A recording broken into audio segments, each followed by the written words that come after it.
This conference will now be recorded. Thank you, John. All right. Can we read, Jan, would you please read the governor's? Yes. Pursuant to Governor Baker's March 12, 2020 order suspending certain provisions of the Open Meeting Law, GLC 30A, Section 18, and the Governor's March 15, 2020 order imposing strict limitation on the number of people that may gather in one place, this meeting of the Town of Harwich Community Preservation Committee on Thursday, December 17, 2020, 6 p.m. will be conducted via remote participation to the greatest extent possible. Specific information and general guidelines for remote participation by members of the public and/or parties with the right and/or requirement to attend this meeting can be found on the Town of Harwich website. For this www.harwich-ma.gov. For this meeting, members of the public who wish to watch the meeting may do so in the following manner on Channel 18 or by watching the simulcast at http://harwich18.bynets.org/cablecast/live/ASPX ? Channel ID = 1. No in-person attendance of members of the public will be permitted, but every effort will be made to ensure that the public can adequately access the proceedings in real time via technological means. In the event that we are unable to do so, despite best efforts, we will post on the Town of Harwich's website an audio or video recording, transcript, or other comprehensive record of proceedings as soon as possible after the meeting. The end. Thank you very much, Jan. Okay, can I take a roll call vote to open the meeting? And we're going to start with Joe. Joe is here. John. John Ketchum is here. Mary. Mary Maslowski here. Robert. Bob Doan here. Donna. Donna Kalanick, present. Kathy. Catherine Green here. And David Nixon is here. Is there anybody joined for public comment at this point?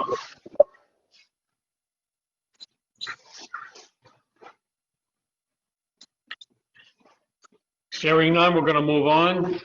Can I have an approval of the minutes from December 10th, 2020 remote meeting? Is there a motion? I move that we adopt this meeting minutes from the Community Preservation Committee meeting on December 10th, 2020. Is there a second? I'll second for discussion. The second is for discussion. Donna, you have the floor. Jan, I just wanted to make sure I had sent you a couple of changes earlier today, and I just wanted to make sure you got those.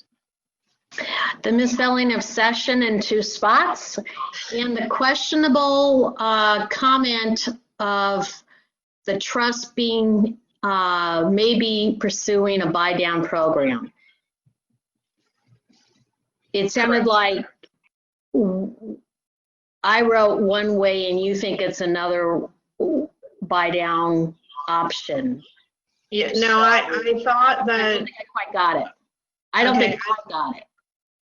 I thought that what Mr. Selectman Howell, the chair of the trust, was saying was that they would need trust funds to buy down the Sisson Road project, not to start a buy down program, which is a different type of program. Okay, I just got an acknowledgement from Bob Doan on that. Yep. So if I may, David, Donna, could you detail the changes you proposed to Jan so that it's public, and then I'm happy to accept those amendments in the motion? She sent me an email. I understand that, Jan, but the copy that would have been published was, she's revising. So We have to accept it with the amendments. Do you want me to forward the email? Or what? No, Are you looking to have Donna just yes, just please. Okay, So what I guess what I anticipate is Donna's proposing an amendment to the motion because I moved to accept the minutes and she wants the minutes amended. So we Right. just need to get the amendment on the record so that we can accept the amendment on the motion and then finalize it. Okay, so I'm happy to read my email to Jan, and the chair was included. Hi, Jan. The Sisson Road project is spelled Sisson. In a few places, it is listed as Session. Also, there is a line that the trust is looking into a buy-down program. I'm not sure that is accurate. The current buy-down program is with the Housing Authority. I think Don said the trust would have to provide money to buy down the potential cost of the Sisson Road project. Thanks, Donna. So I would like to rescind my motion and move that we accept the minutes of the well, from December 10th, 2020, as amended by the comments in Donna's email that were just read into the record. do we have a second? Yeah, second. Okay, so all those in favor of the motion? You need to do a roll call, David. That's what I'm doing. Starting with you, Mary. Mary Maslowski, aye. John? John Ketchum, aye. Joe? Joe McFarland, aye. Donna Kalanick, aye. Robert? Bob Doan, aye. Kathy? Catherine Green, aye. And David Nixon, aye. All right, we're all set. We're going to the next step, new business. We're going to CH6 Veterans Home and Dentist Project. The amount request is $25,000. Who is here to represent that? Is that Adam? Yes, that's me, sir. Welcome, sir. You have the floor. Thank you. My name's Adam. I'm with the Cape and Islands Veteran Outreach Center. To give you a very brief and concise background, we've been in existence since 1983. We are the only veterans service nonprofit on the Cape, and we focus specifically on veterans housing, predominantly for homeless and at-risk veterans, mental health support and counseling, combating food insecurity through our food pantry, as well as case management services. That's really the bow that ties together our comprehensive program, making sure that all the disciplines work together to best ensure success for our veterans clients. Our transitional housing program, which the Dentist House or the Veterans Home and Dentist will be the newest addition to, serves as a 1 to 2 year program for veterans in need who are in transition, who are not living in safe and stable situations, and who additionally have other barriers to success which have been having a negative effect on their lives, whether it be PTSD, sobriety issues, other mental health or chronic issues, or simply they had hard financial times and they needed a place to get back on their feet. We do strive for our veterans to transition quickly and effectively and efficiently through our programs. And we do have some individuals that come to us and are transitioned out within a few weeks. And then we have some more individuals that require more in-depth assistance and they stay with us longer. But the ultimate goal is for these veterans to re-achieve that status that they had prior to whatever situation put them in this negative light, so they can go on to be sustainable, active members of their community. but you can't help an individual if they don't have a place to stay. You know, if you give somebody food and they have nowhere to cook it, how does that help? If you provide somebody a person to talk to, yet they have no safe place to go back home and recuperate and recharge, there's really very limited therapy that can take place. And then in addition, when you have individuals who have more extreme or more situations that require more management, having a service-intensive, transitional, supportive living environment with case management services that are in the residence is a far more effective way to encourage and require accountability, as well as for the veterans to take ownership of the situation and to move forward. Currently, we have 10 units of affordable housing in Hyannis, 5 additional units in Dennis. We are beginning conversations on the Vineyard to secure 5 more units and long-term 12. In addition, we're speaking with Falmouth to take over their senior center and Wellfleet to engage them in a project as well. Overall, the problem on veterans homelessness for Cape Cod is exacerbated by the fact that we have a large populations of veterans who live on the Cape. We've got about 22,000 veterans on Cape Cod. A majority of them, one bulk is older and aging, and then another bulk of it is younger and disabled, whether it be physical or mental health disabilities. And there really is no infrastructure in place to take on these individuals if they are in a situation where they need housing as well as additional support. At any given time on Cape, you've got about 55 to 65 veterans who are on the street living in these elements. And I really think this is a timely discussion for today, because could you imagine being without a home in the middle of this snow and sleet and hail? Forget about trying to deal with your personal issues. You're simply trying to survive. The VA has a functional 0 certification, which means a region, once they reach that certification, has provided enough affordable housing to effectively end chronic veteran homelessness. Our number is around 65, and this project will help us not only move toward that, but it really is the springboard for the rest of our housing campaign to move to that functional 0. And really, I kind of consider it like a moonshot or an Operation Warp Speed, if you will, because this is a scalable objective. This is a duty that our community can step up and achieve and take care of those who served. And the model of working with the municipalities to secure land, secure CPC funding, moving through whether through private or state financing options, and then securing the remainder through private foundations, major gifts, and individual donors. We really have set the benchmark standard to the point where now we have people coming to us looking to collaborate and looking to move forward.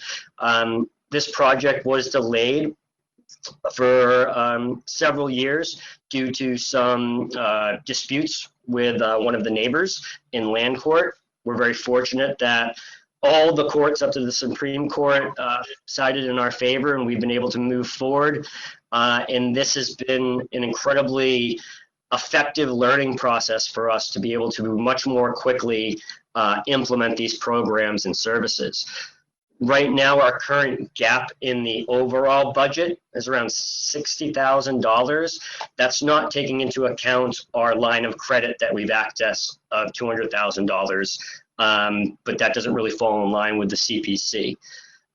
We're looking for occupancy toward the end of January to be program ready, but the entire property won't be completely developed until July, probably August 2021, given the hardscaping, additional retaining walls and irrigation issues that have come up that can't be addressed until after the winter and later on in the spring.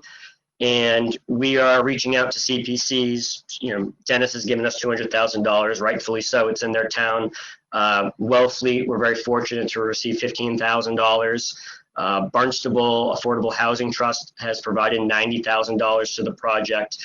So reaching out to these final CPCs, Harwich, Brewster, Provincetown Affordable Housing, is really to close that final gap and secure funding to finalize the last expenses of this project, whether it be the hardscaping and the landscaping, any additional modifications to the home that may be needed. We're looking at stair lifts to make it more handicap accessible. Things of that nature have not been incorporated into the cost assessment that was initially provided. And even at this point now, we're looking to Cape Associates to provide us an updated cost assessment and budget breakdown.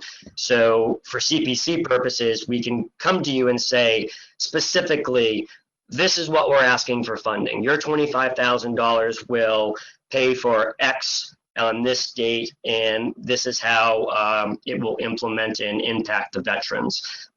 We hope this is the first conversation with many of these municipalities. Our initial conversation with Wellfleet led us into a property development conversation. So if there is any land, or if your town is interested in an affordable housing project for veterans within your limits, we are certainly actively looking for new partners and new projects, looking at 24-month timelines. But really, we need to finish this one strong, move forward without any debt. So the programmatic revenue will in turn pay for the programs and services, maintain sustainability for the project throughout the perpetuity of the home, and in turn lead us into the next project and the next project and so on and so forth. Yeah. But and one of the questions actually, to sum it all up, one of the questions I really hear is, all right, from Yarmouth, why should we support a Dennis project? It's not about Dennis. It's not about 5 veterans. It's about providing a mass and an inventory of affordable housing to provide for our veteran community as a whole. And just looking at Harwich itself, you've got, over 24 veterans right now living below the poverty line. You've got 143 veterans living with a disability. There is a client base inherently built into your town itself that at this point, if the operation was open, if there was a need, to be able to service those individuals. So in moving forward, I would encourage the perspective of the veteran community in the Cape Cod and Island community as a whole, and not necessarily focused on location, if you will. And I'd be happy to entertain any questions. Thank you, sir. I'm going to lead this off. I looked at the application and the presentation of the application. Are you a 501c3? Yes, we are. Okay. Do you have the ability to access any state or federal grants? Yes, we do. And moving forward, that is the model for housing development. Because of the delays due to the legal concerns of the neighbor, that threw us out of the timing with regard to securing funds through the housing trust. That would have been ideal, a 30-year mortgage, $100 million at 0 interest. That's what we're targeting for this upcoming September, whether it be for the project in Martha's Vineyard or Falmouth. So for this project, unfortunately, we weren't able to access that kind of funding due to the timing of it. But yes, that is the kind of the templated way to go about it. Secure about 1/3 of it through the town and the CPCs, finance 1/3 of it through that 0 interest program, and then in turn offset it with donations and foundations. Okay, when you talk about services, vet services, are you in conjunction with any federal agency, the VA? Yes. We partner, we have an extremely collaborative partnership with our local VA. Our outreach center is adjacent to the VA clinic in Hyannis, so we have a great working relationship with them. Additionally, we work hand in hand with the Veteran Service Officer to facilitate Chapter 115 support. That's financial assistance for veterans who qualify. Additionally, we collaborate with Veterans Outreach Center of the Northeast, VNOC, and they provide supportive services for veterans' families, which can in turn provide financial support for rental arrears, as well as housing vouchers that once a veteran qualifies for their VASH voucher, they have access to that for the rest of their lives, wherever they live, to be able to offset a majority of their rental expenses. So we don't think of ourselves as a one-stop shop, because we shouldn't be, and no one should be. We like to think of ourselves as the place where a veteran can go, and we know people and we work with them, and we don't simply refer you, we take you and we facilitate those conversations. And we don't handhold. Like, we are 501c3, we are a charity. In my opinion, we're far more in line with a health and human services organization, and there are no handouts. A majority of our clients have put themselves through their own actions into these situations. It is what it is. Earlier on in their lives, they served with honor and they served with distinction, and they merit that veteran status. So if they're willing to take accountability and understand the errors and the deficiencies in their past, who's to say not offer them those services to help them get back on their feet? And we're very fortunate, as I said, to have those state and federal, as well as other local regional nonprofits, support that. Thank you, sir. I'm going to open it up to the board. Joe, we'll start with you. Thank you. Adam, how are you tonight? I'm doing very well, sir. Thank you. So you enlightened me a lot. I read your proposal, and I just had a few quick questions, just informational for the future. The five vouchers I saw that are zero coupon, like they're approved for in perpetuity for this property, is that right? Yes, so the Massachusetts Housing Program, they have vouchers that are mobile, which live with the tenant, and then they have project-based vouchers, which live with the facility. And we're very fortunate to be able to secure those project-based vouchers rather than having to worry about basically having to fundraise to pay for rent for our clients, and which is just not sustainable. But yes, the programmatic revenue is inherently built into the project to help it with its sustainability, as well as the maintenance of the facility itself. Okay. So that goes to my next question on the actual client, which I thought you really explained very well from one side to the other. But what I just wanted to just make clear is that is this client of five going to be transitional client? Or because I know I'm involved in some other housing, but it's more private for veterans, which you probably know about. Someone owns a house, but they get the voucher and they stay there for the rest of their life because they're paying, the rent's being paid by the VA and other things. What kind of client is this? Is this transitional, or is this where they get to stay forever? This would be transitional. So to give you a sense of our client turnaround, typically we average about 100 clients a year that go through our transitional housing program for whatever length of stay. So no, this housing project is not permanent housing. Long term, there is a need for that, whether it be for seniors or intensive inpatient housing. That's another discussion for another time. But no, the purpose of this is to rehab and re-engage these veterans to become sustainable, to move on and find their own permanent housing and re-engage community in that way.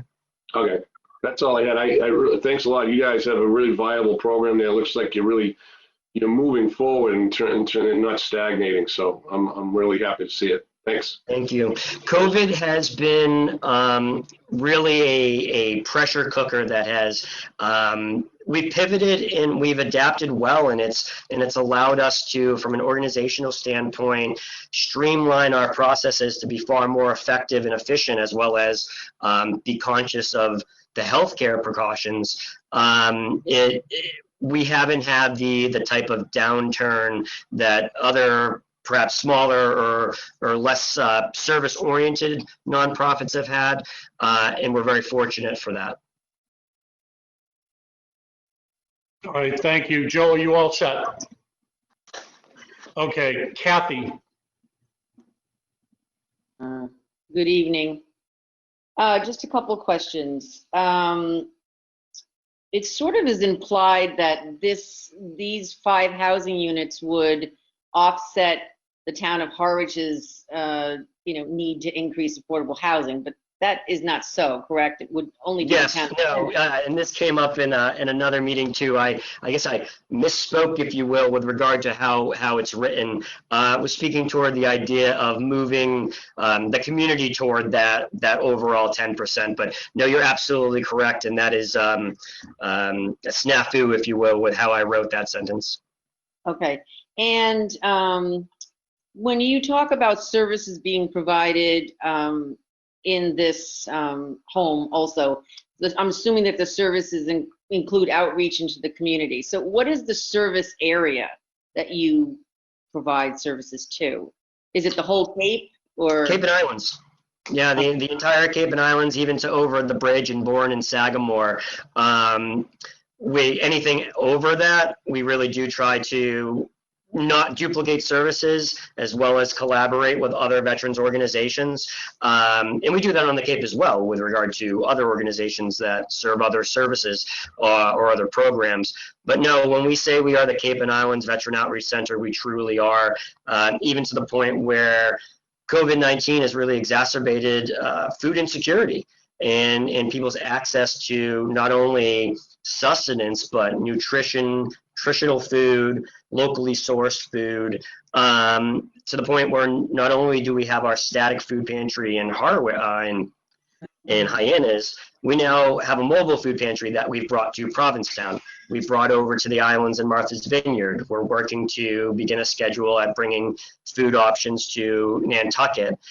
So it really is in the last 18 months, we've really accelerated our growth with regard to building our professional capacity from a staff perspective, as well as becoming far more efficient in implementing evidence-based services and programs, not just necessarily, oh, this is how we think this should be done. No, this is how clinically these things are done. We have a neuropsychologist on staff who handles our counseling.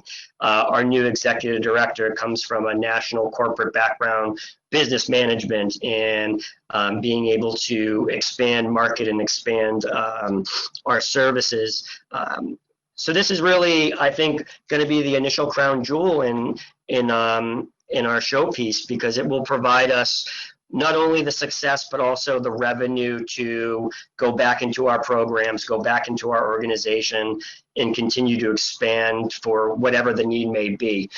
It wasn't always food pantry. There was a lot more counseling prior to COVID. We've had to make adjustments with regard to that, to provide telemedicine and things of that nature. It's an ever-evolving population, especially as we see current conflicts resolve or at least wind down. I think many people forget we're still engaged in conflict across the world, and we still have veterans coming back that need help in transitioning. So it's an incredibly important project, and we're glad to have a good hold on the veteran need in the community. Okay, and my last question is regard to like local veterans departments in our own towns. Is there a lot of overlap in what you provide? Like No. No. Yeah, no, not to cut you off, but no. The vet center in Hyannis is a VA facility. They provide counseling as well, but their focus is predominantly Did I lose? Oh, I thought I lost you. I'm sorry. Predominantly combat veterans who are recently transitioned out of service, who are working within the VA system. We are the only provider that offers housing, the only provider that offers this intensive counseling for veterans of all eras. And although there are other support organizations that, when a need arises, has provided additional support with regard to food, this and that, we've been doing this for decades. And not only are we providing food for the community, we're working with community partners such as the Commercial Fishermen's Alliance to secure food through them, which in turn supports the local industry and our fishermen. We work with the November 11th Foundation to encourage urban gardening and working with community gardens to provide healthy options. It's not about a can of beans and some hot dogs. Anybody can really do that. We strive to provide much more and be far more engaged with providing that wraparound service, even to the point where during our food pantry days before COVID, the Barnstable Health and Human Services would have a nurse come to our facilities to be able to provide nursing solutions to our veterans. So no, I don't want to say unfortunately, we're really kind of the only service organization in that regard. But we've been doing it for so long, and our scalable problem is not finite, but it's within reach that we're equipped to handle it. Okay, thanks. Thank you, That's kind of Kathy. a wordy answer. We're going to go to Robert. Good evening, Adam. First question is, have you formally put in applications to the other towns you've mentioned for CPC funds this year? Yes, we have applications in review with, I believe, 4 or 5 towns. And how much are you asking each one of those? Yarmouth, we've asked for 100,000. Harwich, Wellfleet, we asked for 50, received 15. 25, I believe we're going to ask Chatham for 25 as well.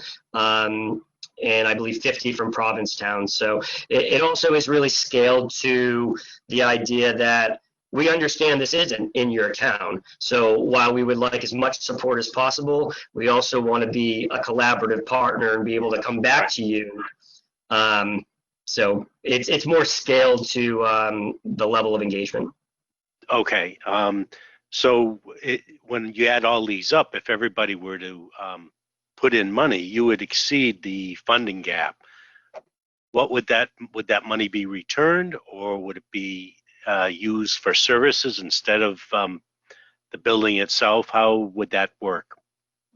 And with regard to it would be used for this project. We have some large scale donations from private donors who support this project, but also the housing campaign overall. So to fall in line with CPC requirements, we would be able to do that kind of maneuvering with private support to move that to the general campaign and then offset the expenses at this time.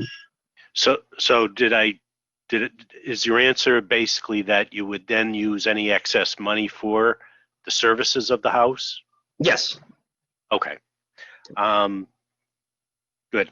And you did mention you get the vouchers for the services. I mean, where else do you get money for the actual services? So we have a contract with the Department of Veteran Services through the state.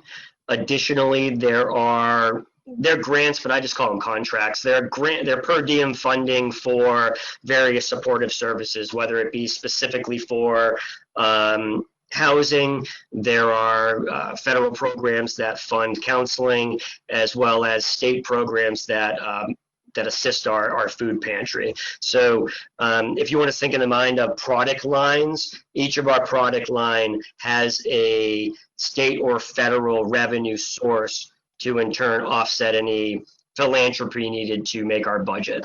That's a shift in our mentality over the last 18 months, thinking as a business and becoming paid for what we do rather than relying on donations. And I think it's just a far more effective business model. And do you, being where everything's a nonprofit, are you required, if someone comes off Cape to you, say from, Marion or something, are you required to service them? Or you could just say, you're not in our area and refer them to somebody else? Again, Anybody, as long as they are on the Cape. That's what I'm getting to. They have to be on the Cape, in one of the Cape towns in your service area? No, not necessarily. They don't have to be. They have to be residing on Cape during their stay in the program. We have individuals who have come from Maryland because they have family on Cape, came to find a homestead on Cape Cod to recuperate, get back into a place where they're in a more sustainable lifestyle. They've utilized our services and then have transitioned on and moved away. So really, there isn't a preference with regard to geographics. If you're a veteran who at this point in time are on Cape Cod, come to us and we will help facilitate your needs. Because there's also individuals that come to us and we end up buying them a bus ticket because they want to get to Maine and they want to get services from those locations. But if there is a need and they want to stay on Cape, we can provide for that. Okay, thank you. That's all for me. Thank you, Bob. Donna?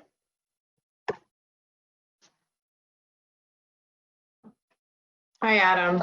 How are we doing? Good. I have just a couple of questions. On page 3, I just want to make sure you have in 2018, Harwich had an estimated 700 veteran residents, and then the first bullet, it says town of Brewster and not town of Harwich. So I want to make sure that number, that 781 is for Harwich.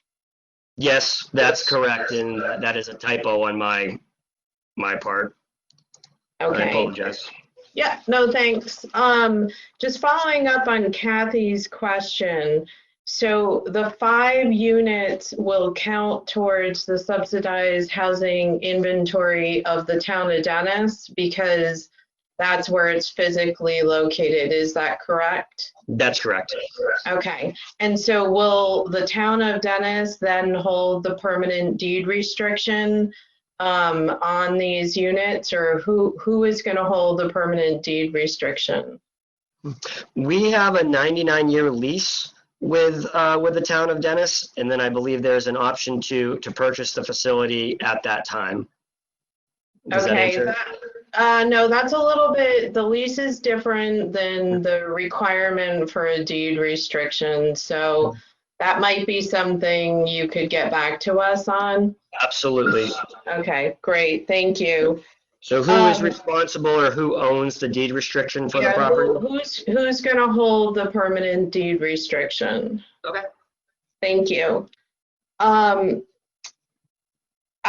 would love, I mean, your application is thorough, but I think it would be great if there was a letter of support from the Harwich Veterans Agent included with it. And then in terms of the revenue that you take in, will some of that revenue be dedicated to future capital costs? Because, eventually down the line, things do need to be replaced. And so I always think it's important that we think upfront about those capital costs that can occur starting in as early as year 5. Absolutely. So maintenance is built into the pro forma, the 20-year pro forma, as well as the business plan. Okay, so when you say maintenance, you mean ongoing maintenance. What I was referring to is like capital upgrades that might have to be done over the course of time. Pro forma, let me just pull it up so I can speak specifically to it. Because I want to say what.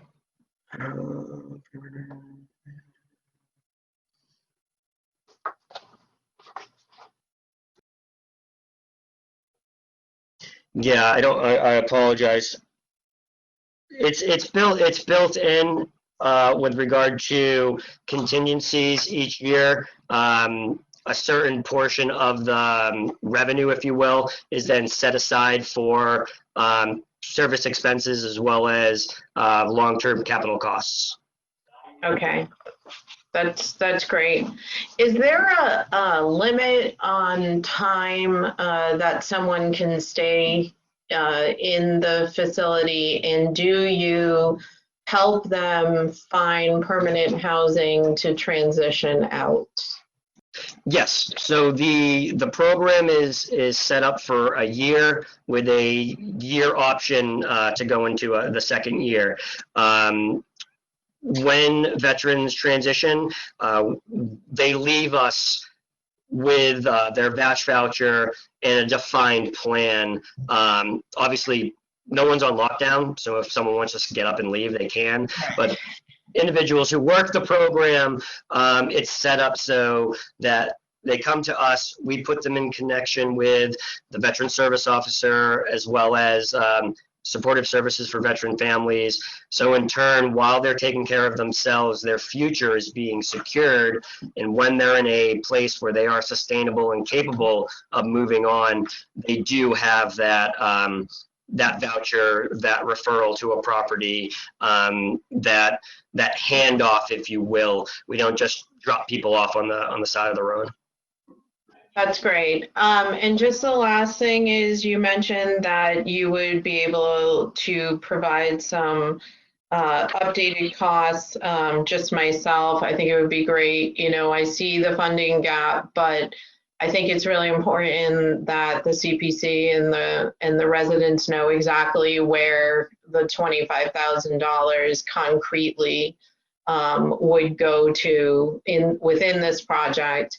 If it were voted favorably.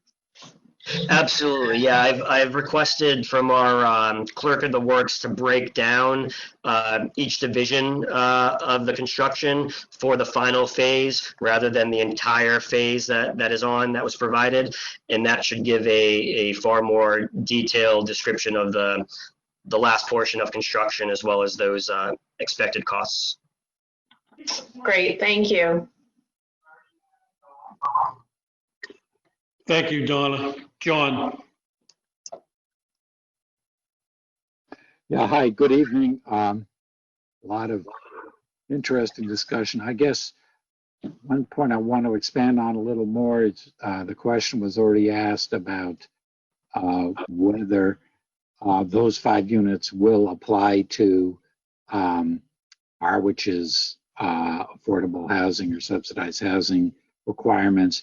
So just in a broader sense, can you tell us what percentage of, or give us some scale of, for all the vets that you are actively engaged in supporting one way or another, can you tell us or give us some idea how many of those people are actually Harwich residents?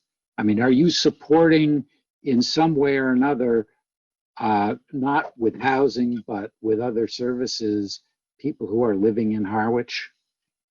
I can drill down through our client numbers and our program numbers to secure you, say, like this last fiscal year, how many Harwich residents did we provide services to? If that would be of use, I can definitely get that out to you. It would be of interest to me, definitely. And I'm wondering whether just you can put that also, maybe you can put that in context now for the total number of vets who you actively have engaged with in the last fiscal year. Not just for Harwich, but I mean, what's the denominator in that fraction? So overall, we're looking at over 4,426 service units of programs for veterans. From the food pantry, we've serviced over 1,400 individuals through the course of the last fiscal year.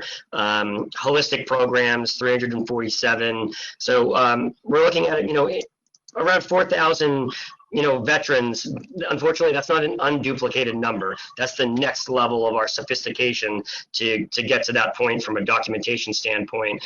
But that is the turnstile number, if you will. Okay, but I think that would be interesting information. The higher level number, that is the actual number of individuals as opposed to the number of service units, whatever that is, that would be interesting. Yes, please. And that's all I have, Mr. Chairman. Thank you. All right, John. Mary, please. Thank you, David. Hi, Adam. How we doing? Good. So just a little clarification for me. You said that the vouchers, you have permanent vouchers attached to the project. Yes. So presumably the veterans that you are placing there are veterans that don't have personal vouchers yet, and you are working to get them the personal vouchers, which would in turn, when they're ready, move them out to a new facility or to a new home that would accept that permanent voucher for their permanent stay. Yes. Is that correct? Correct. Okay. And then kind of following up on what Donna had just requested, what is your regular interaction or is irregular interaction, and what does it look like with the local veterans agents?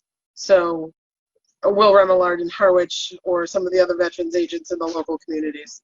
What would your relationship look like there for us? It would be collaborative in whatever the need may be. We work pretty hand in hand with Greg Quilty, the Veteran Service Officer for Barnstable County. So he really is the lead point of contact from that kind of regional municipal standpoint. But if there are additional ways to collaborate, please, I look forward to having those conversations, even to the point where last week I was over at Weekend and started talking with their directors about working on veteran programs specifically focused on female veterans and veteran spouses. So we're all about identifying needs and finding the appropriate way to address them and collaborate to address them. But we're not aware of it all.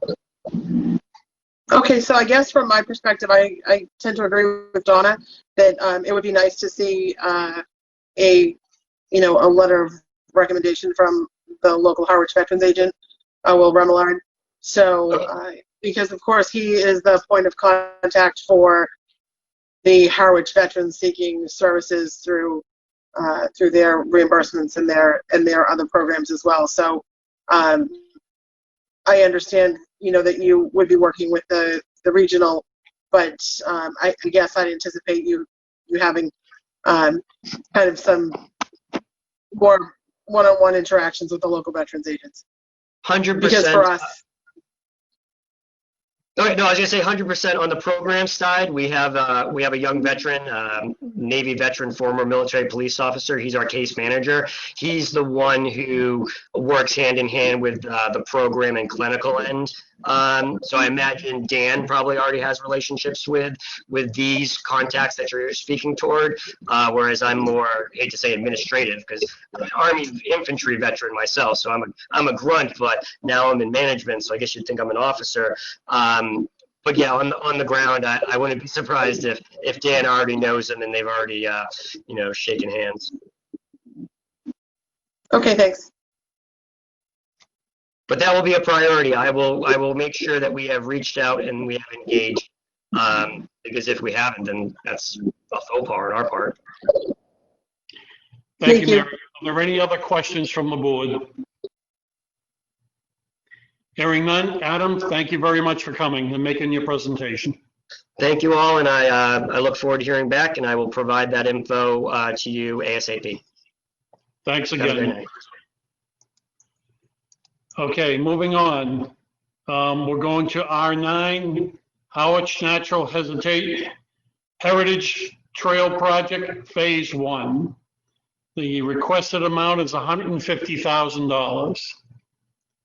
So to cue this up, we're going to lead with Michael. You have the floor. Thank you, Mr. Chairman. Thank you, members of the Community Preservation Committee, and thank you, Jan, for being so organized and sending along the link. Appreciate that. So I'll summarize the proposal. I see you allot about 5 minutes, and then and I look forward to answering questions. So Harwich Conservation Trust is your local 501c3 land trust. It's founded in 1988 to preserve natural lands, to protect water resources, wildlife habitats, scenic views, and the recreational access, trail access for the community, both visitors and residents alike. We're seeing more traffic out there on these trails more than ever, since in our isolation, people are looking to connect in a safe way, as well as connect with the natural environment around us. So this application asks for your consideration of $150,000 toward a wheelchair accessible trail loop as phase 1 of the Harwich Natural Heritage Trail Project at HCT's Robert F. Smith Coldbrook Preserve on Bank Street in Harwich Port, sort of that midpoint between Harwich Center and Harwich Port. Very visible, very well frequented way between those two villages in town. The wheelchair accessible trail loop, the envisioned loop, would be compatible or in alignment with Americans with Disability Act standards. Some of those trail standards include having a trail with a minimum width of 3 feet. We would probably have a wider trail layout. Firm but stable base, does not need to be paved, can be pervious, perhaps a crushed stone or other firm material that could also allow percolation into the water table from precipitation. 0 to 5% slopes, and a 1/2 inch maximum width between planking on any constructed crossings.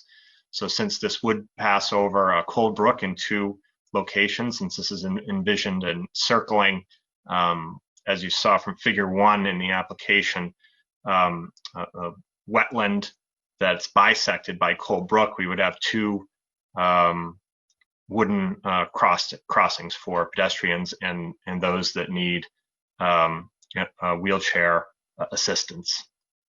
This is envisioned to be an all-person accessible trail loop, so all ages, all physical abilities. We see it as quite a potential amenity in town. We would seek design input from the town's Youth and Recreation Commission. As you saw from the application, they unanimously endorsed the proposal with a letter of support.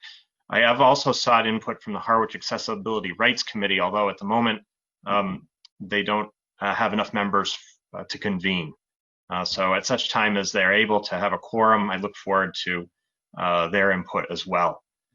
I think it offers a range of opportunities for the public to learn about the natural history of the area, to learn about the cranberry bog history, understand the area's future restored habitats, because the bigger picture part of this puzzle is that the Cold Brook site is also the location for the partnered eco restoration project between Harwich Conservation Trust and the town of Harwich to restore the retired cranberry bogs to more naturally occurring wetland habitats, as well as stream habitat with Cold Brook.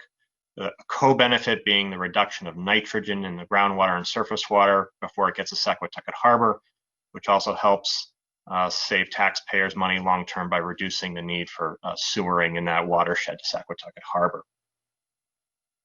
The wheelchair accessible loop would also offer local students more educational opportunities. We have been partnering with Mass Audubon's Wellfleet Bay Wildlife Sanctuary and the 5th grade teachers through with the Chatham and Harwich regional student 5th grades. And we've been working with them for the past 3 years to introduce the students to the land water habitats there. And this would provide them with even greater access to this relatively diverse area in the heart of Harwich Port. In reviewing some of the planning documents, both statewide and in terms of the Comprehensive Outdoor Recreation Plan from 2012 and the town's 2017 Open Space and Recreation Plan, this vision of a wheelchair accessible loop is in alignment with both planning documents, including a couple different references in the town's 2017 Open Space and Recreation Plan on page 4 of the application. And also, when we look at U.S. Census statistics from 2013, seniors over age 60 constitute 37.1% of the town population relative to an average of 20% statewide. So this will also meet the needs of an older population in town and in the region on average when compared to the statewide population. The budget is designed to accommodate with that $150,000 proposed amount, $30,000 for the trail design and site survey and handicapped accessible parking, $20,000 toward permitting costs, including an engineered site plan, wetland delineations, filing a notice of intent with the Town Conservation Commission and the Massachusetts Department of Environmental Protection. And then the balance of the $150,000 for phase 1 for the actual construction of the wheelchair accessible trail loop and the observation deck, which is meant to be closer to the parking trailhead for those folks that would like a view of the restored area, but don't have the time or ability to venture further out onto the wheelchair accessible loop. So we're trying to accommodate a wide variety of needs and community accessibilities. I'm glad to answer any questions, and I'm grateful for the time tonight to propose this vision to you. Thank you, Mike. Michael, one question from me. Does any part of this concern the fire station on Bank Street? That's a great question, David. So as we know, the Board of Selectmen, I think it was about a month ago, voted to create a request for proposals to consider different uses or perhaps acquisition of the 3 parcels that comprise the area under and around the former fire station, former Harbor Master's Workshop. We're waiting to see what the criteria are for in that RFP, and we plan to respond as an applicant, Harwich Conservation Trust individually, or as a co-applicant, perhaps, with another entity. For the past several years, by goodwill of the selectmen, we have had access through that property to 3 designated parking spaces. And for when we hold educational and other larger audience events, we've worked cooperatively with the Harbor Master when they were using the site and the building to make sure that we could accommodate the number of cars that we were envisioning relative to their activities. They're no longer there, so we don't have that need to work out any possible overlap for parking needs. But the short answer is we plan to submit a proposal in response to the Selectmen's RFP and hopefully continue to maintain access to that gateway to the Colebrook Preserve. Thank you, sir. I'm going to move on. I'm going to start with Mary, please. Thanks, David. Hi, Michael. Hi, Mary. You know, I'm certainly in favor of anything that is going to increase some accessibility to our great recreation areas. Glad to see that it's in alignment with the current open space and recreation plan. The one thing I am a little bit disappointed in is that the move to not maintain the cranberry bogs, because I do think that open space and recreation plan did include that as one of the goals, was to kind of maintain the cranberry bogs as a part of our local heritage. So that's a little bit disappointing. I don't know where that stands or whether that's a done deal at this point or not, but it seems like we are moving to disband all of the cranberry bogs, and that's unfortunate in my mind. I think the two can go hand in hand together. But otherwise, I'm certainly in favor of expanding the accessibility to some of our great recreation areas. Nothing else for me. Go ahead, Michael. Thanks, Mary, for that comment, and I hear you. It's difficult for growers and has been for many, many years, many looking to exit the market, which was the case when the trust acquired this property back in 2001.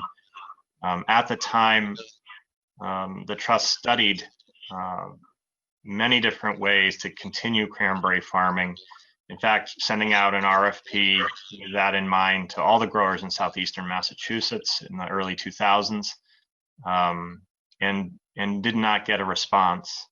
Sent out another round of another RFP not long after that, and got 2 responses, neither of which worked out. The economics have continued to decline for growers. After wrestling with this issue that you articulated, the board ultimately decided to move in the direction of trying to restore and enhance the habitats and water quality, and that's where we are today in partnership with the town and Division of Ecological Restoration with the state and the U.S. Fish and Wildlife Service. Who knew that there would be a co-benefit of reducing nitrogen in the Saquotucket Harbor watershed and saving money for the town? That's been a nice silver lining. We look at each bog property on a case-by-case basis. The trust acquired an 11.34 acre property off of Deacons Folly Road, south of Old Main, Kelly Street, several years ago with a 7 acre working bog, has continued to operate it since that time and leases it to a local grower. Trust also acquired another property in West Harwich off Depot with a much smaller bog, and continues to lease that bog to another grower. That grower happens to live out of town, but still interested in farming it. We look at that on a year-to-year basis based on the economics. It's overall, it's tough with the oversupply from the Midwest and places like Canada and even farther afield, driving down prices, and growers, they aren't able to earn money on bogs like they used to. And so their alternatives are to sell development for upland, or sell the bogs and upland to towns or local land trusts for conservation and passive recreation purposes. That's just some background on a complex set of circumstances. Thanks for that, Michael. Mm-hmm. Thank you, Mary. Thank you, Michael. John, you're next. Yes, thank you. Good evening, Michael. Hi, John. I'd just like to echo what Michael was saying, because I serve on the Conservation Commission, and the Conservation Commission also is responsible for some bogs that belong to the town. And we have had the same experience of going out for RFPs and either getting no response, or whatever response being submitted getting withdrawn. And it's very clear, as Michael was saying, that these are not at all profitable businesses right now. and other areas in town, like the bogs at the West Reservoir, those are going in a similar direction, not the same direction. So I'd like to say that I support very much what HCT is doing in conjunction with the town in that area, and I'm hoping that all works out really well. I guess I have one question, Michael, which is, can you talk a little bit about the trade-offs between having a goal of restoring that bog area to its natural state, to the best that that can be ascertained, and having the objective of building hardscape in that same area, in the wetland area, that will interfere with that restoration? Perhaps you can talk about those trade-offs and how you're dealing with that, how HCT views that. Mm-hmm. Thanks, John. Michael, before you do, I would like to recommend or remind this board that those cranberry bogs have been in existence for over 100 years. At least 50 years ago, I played hockey on those bogs. So I don't want that lost in the mix. Michael, you have the floor. Thanks. Thank you, David. So in answer to John's question about hardscape, right now, as it has been since the time of the acquisition by the trust in 2001, and predating that acquisition, by virtue of the cranberry farming that took place on the site, as David was recalling, it's compacted and has been for decades around the perimeter road and the berms that cross the wetland areas, because they had to accommodate the trucks and other vehicles needed for agriculture. One of the benefits to this eco restoration project, getting to your question of trade-offs or perhaps enhancements, John, is that one of the aspirations is to reduce the height and the steepness of the slopes of those berms so that it brings them closer to the wetland surface. So you have greater connectivity across the mix of habitats and across the landscape, in this case, east to west, if you look at that figure 1 in the application, while still having a firm and stable enough surface for pedestrians, and in this case, a surface that can accommodate wheelchair access as well.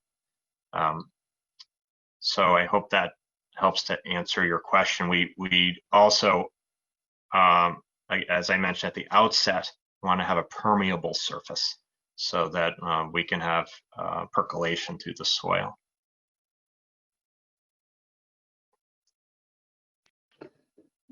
Okay, I imagine we'll have more detailed conversations about those things at some point in the future. Yes, certainly in the permitting stage of the conservation. Yes. Okay, thank you, Michael. All set, John? Yes. Thank you. Let's go to Joe. Okay, thank you. Michael, how are you? Hi, Joe. Quick question. Well, 2 questions actually. The actual loop, is that like a natural loop? Is that why it's set that way? Or is it stuff that you're actually going to have to, burn through with the backhoe and stuff? Is that? I'm just curious. Yeah, at the moment, Joe, that is the existing loop. Okay. That's the way that the foot trail runs now. Okay. The berm on the west, that might be that jog in the berm on the west, that might be meandered a bit more. But since that's what the lay of the land is now, that's how I outlined it in that figure 1.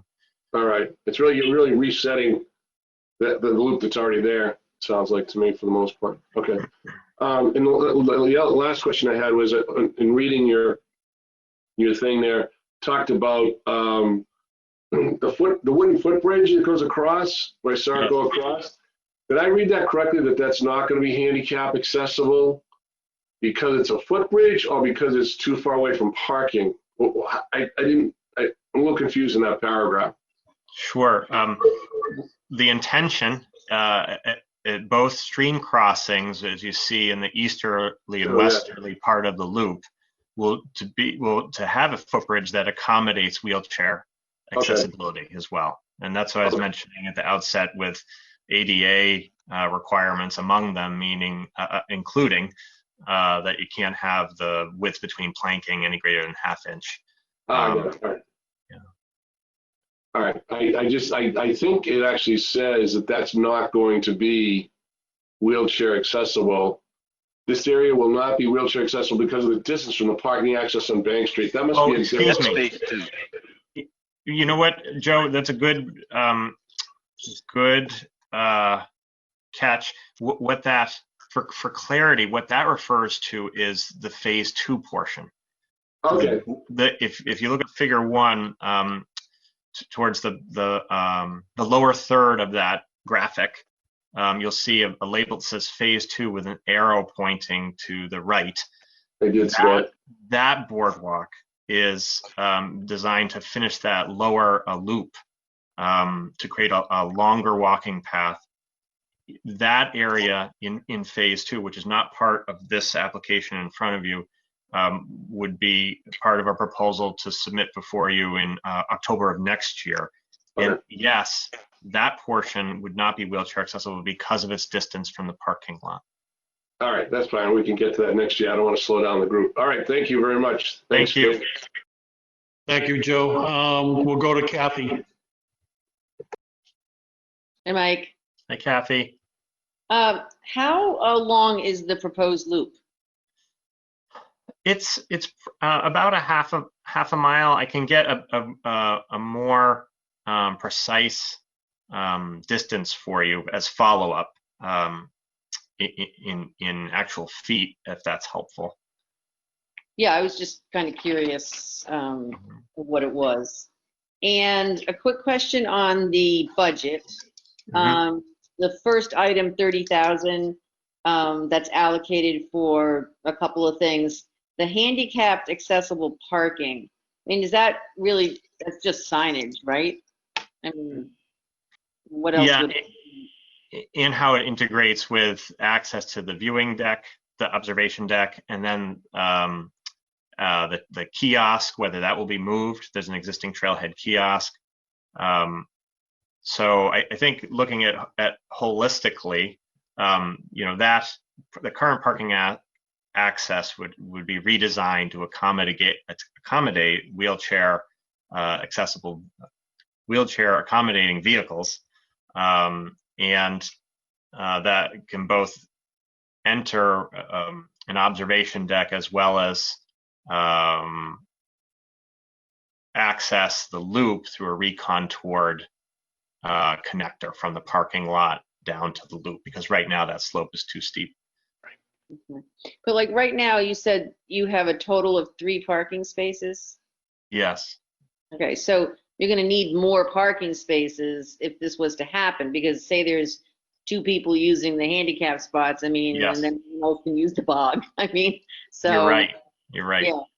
So part of our proposal in response when we see the Selectmen's RFP, will to hopefully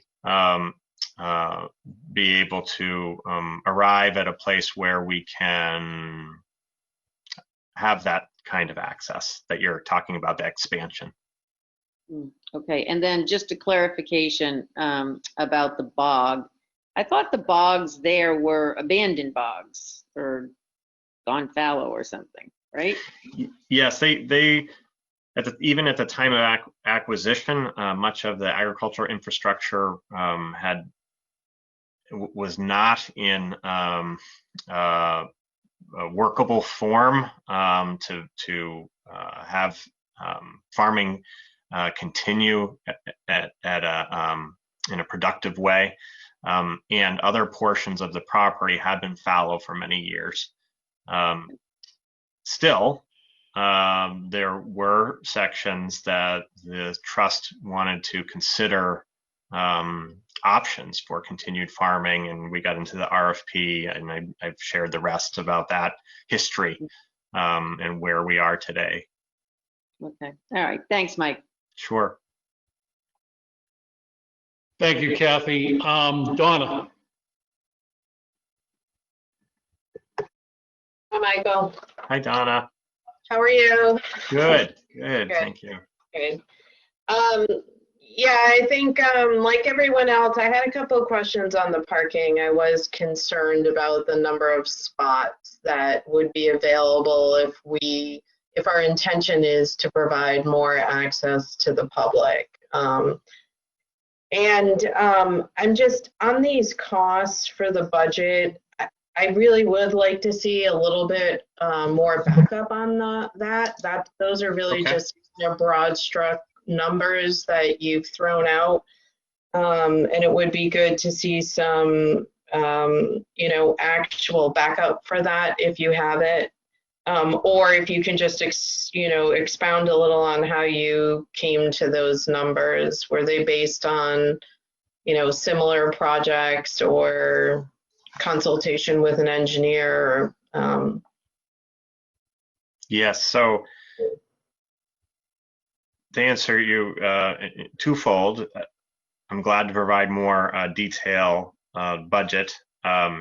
And also, yes, I talked to Betsy Gladfelter, who is the lead at the Coonamessett River Restoration Project, which included a constructed boardwalk as well as a ADA accessible, wheelchair accessible loop. So that's really and that was just completed within the past year. So I felt that those budget numbers were fairly relevant in terms of a completed project. So that's where I sourced much of my budget information. And full funding for the project is being requested through CPC, so there's no contribution on the part of the trust or private donors or any other grants. This is the full project would be coming through CPC. Yes, at the moment. We are working with the town on the larger eco restoration project, as well as our land saving capital campaigns. Fortunately, we've had the opportunity year after year, every year since 2013, to have a capital land fundraising campaign to preserve different areas throughout town. We just completed one in the Sam Pond Woodlands area, a $1,225,000 project this year that we had started in February, not realizing like anyone did that there would be a pandemic unfolding in March, but folks really rallied and helped us meet that goal. And at the same time, each year we're raising funds to support our operating budget, which makes these land stewardship, eco-restoration, and land preservation and educational projects possible. So we are engaged in many different aspects of fundraising, just to give you a bigger picture about some of the activities we're engaged in. So the trust would be responsible, though, for the future maintenance of the new additions and the trails and the boardwalk and everything that would be built. Yeah, that's an excellent question, and may I expand on that? And are you going to ask a question about long-term maintenance? Yes. Yes. So as part of our annual operating budget, we have a land stewardship portion, and that ranges depending on the projects we have on deck any given fiscal year, which we follow the calendar year for our budgeting purposes. ranges anywhere from, I'll say, about $30,000 to $50,000 a year. So we raise those funds mostly through the generosity of individuals, families, businesses, foundations, as part of our operating budget. So within our operating budget, about $30,000 to $50,000 a year allocated for land stewardship. Long term, one of our goals is to establish a land stewardship endowment fund. For some folks, land stewardship is exceptionally meaningful to them. And, long term, perhaps with planned giving and other gifts, we can establish an endowment which would help supplement and expand our land stewardship abilities over time. But that, again, that's a long-term vision. In the near term, to meet our near-term land stewardship needs, we accommodate that through our operating budget. Thank you. And would this be a location when it's finished that you would offer guided tours through the trust, assuming you could get more parking? Yes, we very much look forward to, as we all do, I'm sure, the time when we can all safely gather again. Other than in 2020, typically we would have programs at least once a week, if not more than that, usually comprised of guided walks, including at the Robert F. Smith Colebrook Preserve. We also have citizen science projects that we've been really grateful to our volunteers for running for the past 10 years. We've had a Songbird Citizen Science Project. We have 44 paired nest boxes there that house tree swallows, bluebirds, and other nest box species. And we also have a volunteer box turtle scientist who's monitoring that species on site. We've had a range of both educational interpretive programming, whether it's fifth graders or general public, or these citizen science initiatives. So all of those will be enhanced by this wheelchair accessible loop. Great, thank you, Michael. Sure, thank you. Thank you, Donna. Robert? Yes, good evening, Michael. Hi, Robert. I got to tell you, I really appreciate the trails through all your things. The COVID actually drove me out of the gym from the treadmill to outside, and I discovered them. I never used to walk those other than Lothrop occasionally, and I'm totally amazed at how absolutely wonderful they are and what a huge asset is to the town. I am very familiar with this particular one. It's close to my house, and you can get a lot of mileage in one area. A couple things. The parking, I do note that regularly there's 5 cars there now. Even this time of the year, it can get very busy, so you really do have to consider that parking. And if you were to lose that parking, you've basically lost that whole trail system. Very critical. On the project cost, I've just a gut feeling that these costs are going to be too low to complete this. Are you prepared to raise money if you find out that even if you were to get the 150 from the town CPC, would you be able to raise additional money to finish the project, or would you have to come back another year for this first phase, the handicap phase? My hope is that that we could accomplish the project with the budgeted amount. If we happen to be over budget, then we'd certainly cross that bridge when we come to it. And yes, private fundraising would be the source of funds that we would turn to. We'd also look at in-kind services as a way to try and stick to the proposed budget, whether that be through volunteer skills and time, or perhaps the donated services of local businesses. Just a general statement, the one thing I could see great improvement is signage on all of the trails. But Yes. but particularly this one, if you're going to put in this handicap thing, I would love to see more educational signage, particularly what is the bog, how does it work, how did it work, and how is it working now with the nitrogen reduction. Certainly directional signage is drastically needed on most of yours, because the first time I go on these, I get lost almost invariably or get confused, because over time you get all these side paths that aren't on your map. But I would like to make sure that you do continue or to work towards that area of better signage. That's very for this. helpful feedback, actually, and we welcome that kind of feedback from anybody who's using the trails, any of you or any folks you know. We've seen quite an increase this year. Yeah, yes, and it should continue. When people discover these, I think they'll come back forever. So other than the budget and the parking, making sure you can fund it, I am really looking forward to phase 2, because I've been imagining that ever since I walked that trail, having that boardwalk. That'll be fantastic. But that's it for me.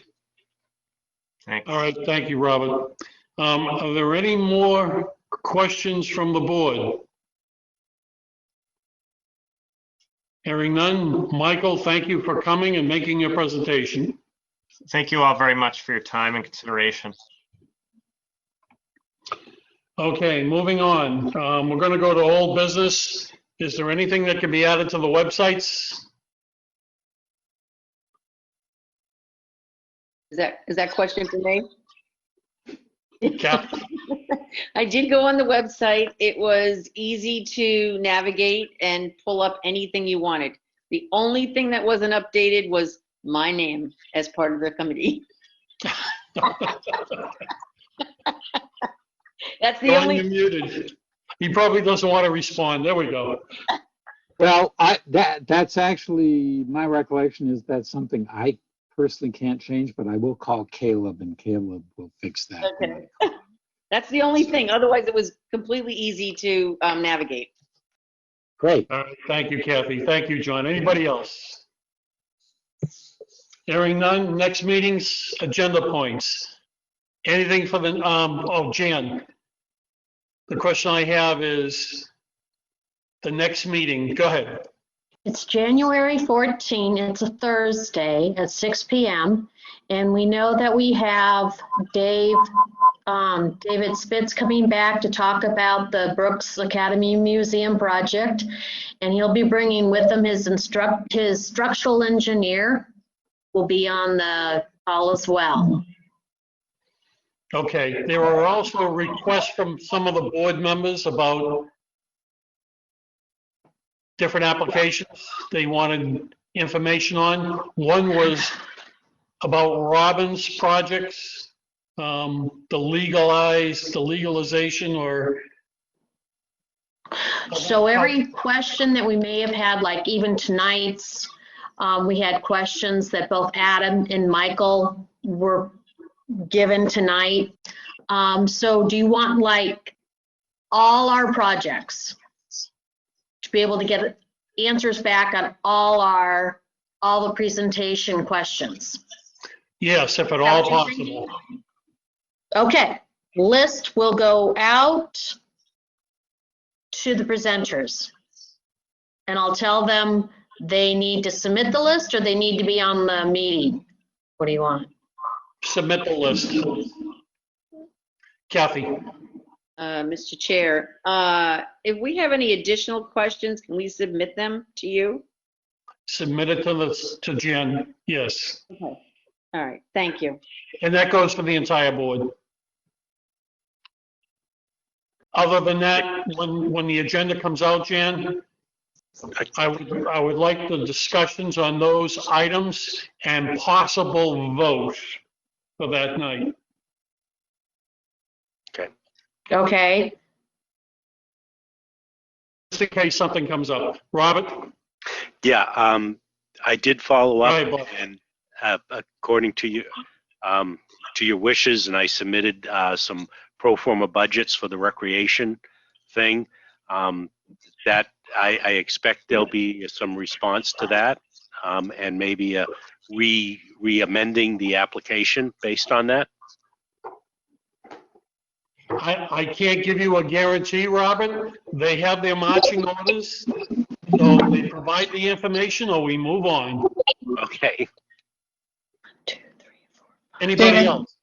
Yes. David, could we possibly get revised numbers, figures for that meeting as well? They were sent out already, Mary? I'm They're not sorry, gonna Jim, go ahead.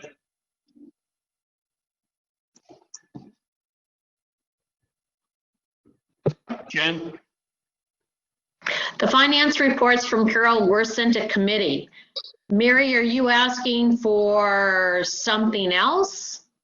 I'm just wondering if the numbers are going to change before January. So if they are, I just would like updated numbers for when we start. I don't Sometimes believe they so, do, Mary, and but I'll sometimes they check on don't. that for you. I'll Okay. make that request. Thank you. John? So I took those numbers and put them into the spreadsheet where I basically took the form that we used last year, set up a new page, and took the numbers in that, I guess it was November 30th finance report that are in there. So when we get to discussing specific projects, and I made some spitball assignments in there just as a starting point. So just FYI. Okay, again, that's an Excel spreadsheet? It is. Okay. So would you send that out to the entire board? I think there was a request at the last meeting for that. Certainly. I will do that. Just point of information. What I actually did is took last year's file, put in a new sheet. So the file I send will have both last year's and this year's in it. So I will. I'll send it out after the meeting tonight. Okay, thank you very much, John. I know what I went into that. Donna? So I just, are we gonna have another meeting in January where we deliberate and vote, or is that gonna be in February? It may be in January, I'm not sure yet. All I know is from previous experience, when we have these January meetings, if there are small items that can be voted on by the board, it's nice to include that into the agenda, so it's there. Okay, Not the individual article, just possible vote. Covers them all. okay. Anybody else? Any other board member question? So Jan, that date again is January 14th 14, at 6 January PM? 14, 6 PM.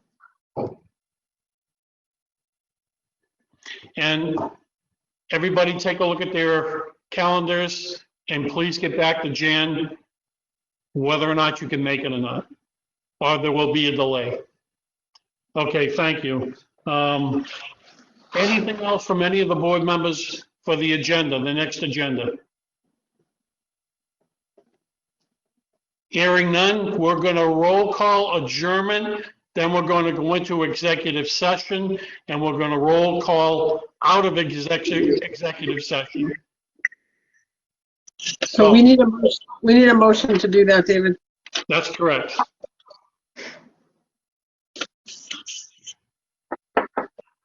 Does anybody want to make a motion? So I'll make a motion that we enter executive session pursuant to Mass General Law, Chapter 38, Section 21(6), to consider the purchase, exchange, lease, or value of real estate if the chair decides that an open meeting may have a detrimental effect on the negotiating position of the public body, in this instance, a land purchase. And I also move that the committee will immediately adjourn after the close of executive session and not return to public session. Is there a Second second? that. I second that. Kathy seconds. We'll take a roll call vote. We'll start with Mary. Mary Maslowski, aye. John? John Ketchum, aye. Joseph, Joe McFarland, aye. Donna, Donna Kalanick, aye. Robert, Bob Donai. Kathy, Catherine Green, aye. and David Nixon, aye. Okay, we will now go into executive session. Okay, but before that happens, I need to stop the recording. Yes, sir. I've got it here. Go ahead.